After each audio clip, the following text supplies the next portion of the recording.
नमस्कार। आप लोगों से मैंने प्रॉमिस किया था कि आईपीओ का वीडियो मैं बनाऊंगा, लेकिन थोड़ा सा आईपीओ का वीडियो बनाने में लेट हो गया। और लेकिन फिर भी मैं ये वीडियो अभी अपलोड कर रहा हूँ थोड़ी देर में।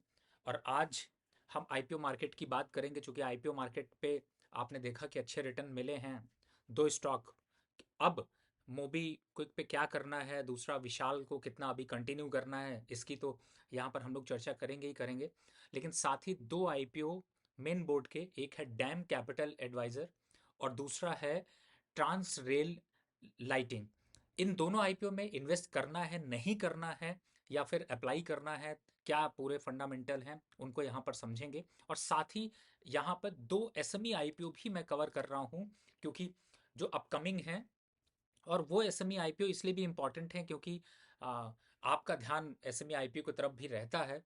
और एक है नैकडैक इंफ्रास्ट्रक्चर लिमिटेड और दूसरा है आइडेंटिकल ब्रेन स्टूडियो लिमिटेड।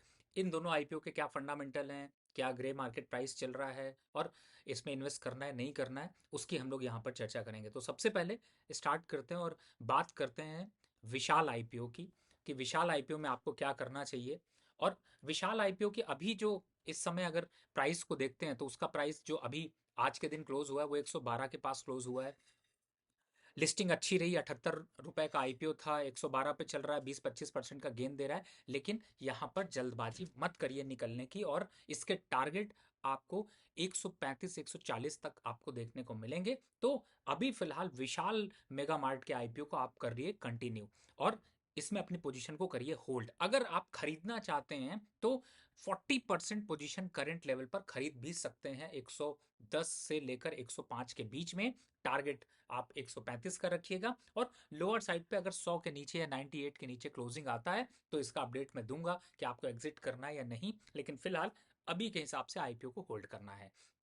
दूसरे आईपीओ जो सबसे ज्यादा चर्चा में, जिसके सबसे ज्यादा वीडियो बने, वो है मोबिक्विक। और उसका लिस्टिंग 60% करके आपको सरप्राइज कर दिया। अरे भैया, 60% लिस्ट हो गया, आप क्या करोगे? प्रॉफिट बुक कर लो, इससे ज्यादा कुछ करने की जरूरत नहीं है। ज्यादा लालच बुरी बला, लालच के चक्कर में पड़ेंगे तो कुछ नहीं मिलेगा। कितने पे वापस इन्वेस्ट करेंगे? अगर 450 का प्राइस या 420 के प्राइस वापस आते हैं तो इंटरेस्ट होगा, नहीं तो अभी फिलहाल कर लीजिए नमस्ते, प्रॉफिट बुक कर लीजिए। ज्यादा लालच मत करिए, इधर उधर की मत देखिए। फिलहाल अभी प्राइमा फेसी सजेशन यही है। और अब आ जाते हैं दूसरे और आईपीओस को यहाँ पर समझते हैं, जिनकी मैं चर्चा कर रहा था। तो सबसे पहले जो आईपीओ मुझे यहाँ पर नजर आ रहा है वो है ट्रांस रेल लाइटिंग को। अगर यहाँ पर देखते हैं, देखिए ये आईपीओ है कितने का? ये आईपीओ करीब 838 करोड़ का फ्रेश इशू है।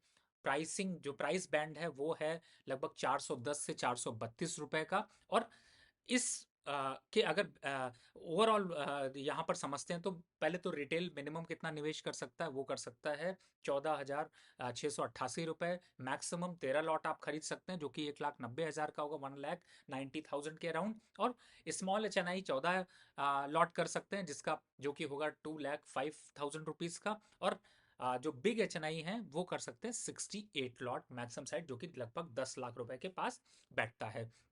बैलेंस शीट पे यहाँ पर अगर नज़र डालते हैं तो आपको बैलेंस शीट काफ़ी जो है वो अट्रैक्टिव दिखाई दे सकती है, क्योंकि 4,836 करोड़ के एसेट के आगे प्रॉफिटेबिलिटी देखें तो 51 करोड़ की बीच में प्रॉफिटेबिलिटी इनकी 31 मार्च 2024 की जो थी वो काफ़ी अट्रैक्टिव थी, और काफ़ी ज़्यादा जो है वो बढ़ा था। लेकिन बोरोइंग यहाँ पर चिंता का थोड़ा सा विषय है, 603 करोड़ के करीब बोरोइंग है। लेकिन prima facie Transrail lighting को आप अप्लाई कर सकते हैं, और मुझे लगता है कि यहाँ पर इसको अप्लाई करना चाहिए।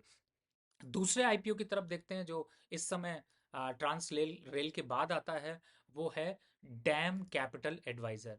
ये करीब 840 करोड़ फ्रेश इशू के थ्रू इकट्ठा करना चाहते हैं। और कंपनी का जो, चूंकि कंपनी साफ साफ यहाँ पर क्लियर करती है कि कंपनी जो है वो wide range of financial solutions पे है, लेकिन फाइनेंशियल सॉल्यूशंस के अगर बात की जाए तो उन कंपनियों का बहुत ज़्यादा कुछ खास जो है वो इम्पैक्ट नहीं है। और इससे इन्वेस्टर को यहाँ पर फायदा ज़्यादा नहीं मिल पा रहा। प्राइस बैंड भी जो उन्होंने रखा है वो थोड़ा हायर साइड पर है, 270 रुपए से 283 रुपए के बीच में। ग्रे मार्केट प्राइस में भी अभी कुछ ज़्यादा उछाल देखने को नहीं मिल रहा, साइडवेज सा ट्रेंड है। 214 करोड़ का एसेट है, रेवेन्यू 182 करोड़ का है, और प्रॉफिटेबिलिटी इन्होंने अचानक से 70 करोड़ की दिखाई है। तो थोड़ा सा हाई वोलेटाइल एक तरीके से प्रॉफिटेबिलिटी है, और रिजर्व भी देखें तो अच्छे हैं। तो प्राइमा फेसी तो अच्छा लग रहा है, लेकिन मुझे लगता है कि इसको थोड़ा वेट करिए, वेट एंड वॉच करिए। अगर इसमें कुछ अट्रैक्शन बढ़ता है, ग्रे मार्केट प्राइस बढ़ता है, सब्सक्रिप्शन के आंकड़े ज़्यादा आते हैं, तो यहाँ पर हम इसको इन्वेस्ट करेंगे। नहीं तो तब तक अभी डैम कैपिटल को यहाँ पर अवॉइड करने की राय है। दो एसएमई आईपीओ की जल्दी से चर्चा कर लेते हैं, प्रोग्राम को ज़्यादा लंबा नहीं करते हैं।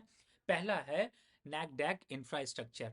प्राइमा फेसी कंपनी 10 करोड़ रुपए इकट्ठा करना चाहती है, और आप जो प्राइस बैंड है, वो प्राइस बैंड है लगभग 33 से 35 रुपए का। अब यहां पर एक बात का ध्यान रखिएगा, 33 से 35 रुपए देखकर अट्रैक्ट होने की जरूरत नहीं है। क्यों? क्योंकि बैलेंस शीट पे अगर जाते हैं तो आपको बोरोइंग बहुत ज्यादा दिखाई देगी, और बोरोइंग के कंपैरिजन में अगर प्रॉफिटेबिलिटी देखा जाए तो काफी कम है। हालांकि एसेट अगर देखा जाए तो 3022 लाख के आसपास का है, जो कि 3 करोड़ के करीब बैठता है, लेकिन प्रॉफिटेबिलिटी रेशियो उतना अच्छा नहीं है। तो मेरा पहला प्राइमा फेसी कि इस प्राइस पे इसको करना है अवॉइड। और यहाँ पर आप एसएमई आईपीओ की तरफ अगर जा रहे हैं तो दूसरा है आइडेंटिकल ब्रेन।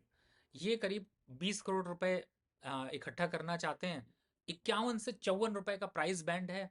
और सबसे बड़ी बात है कि इसके पूरे उसको देखें तो आप नाम से ही समझ सकते हैं, आइडेंटिकल ब्रेन स्टूडियो, यानी कि वीएफएक्स जो कंपनियां बनाती हैं फिल्म इंडस्ट्री में, वेब सीरीज में, टीवी सीरीज में, डॉक्यूमेंट्री और कॉमर्शियल्स में, और ओटीटी के पूरे प्लेटफॉर्म को ये कवर करते हैं। तो मुझे ऐसा लगता है कि यहाँ पर अगर 20 करोड़ रुपए के हिसाब से 51 और 54 रुपए को अगर देखा जाए, तो सबसे पहले ये आता है कि क्या 51-54 रुपए यहाँ पर अच्छा है। अगर वो देखते हैं तो प्रॉफिटेबिलिटी के हिसाब से बैलेंस शीट जो अभी देखने को कह रही है, वो कह रही है थोड़ा सा अट्रैक्टिव है। तो यहाँ पर इस आईपीओ के लिए आप फोकस कर सकते हैं, लेकिन सिर्फ लिस्टिंग गेन के लिए, लॉन्ग टर्म का बहुत बड़ा प्रॉस्पेक्ट नहीं है। तो ये 4 आईपीओ और 2 आईपीओ जो कि लिस्टेड हैं उनके ऊपर था। आप यहाँ पर स्ट्रैटेजी बनाकर चलिए, और जो बताया है उसको फॉलो करें, जिससे कि आपके जो पोर्टफोलियो हैं उसमें और पैसे की बढ़त हो सके। तो फिलहाल आईपीओ के ईसीजी में फिलहाल इतना ही। मौका या धोखा, अब वो आपको यहाँ पर फाइंड आउट करना है।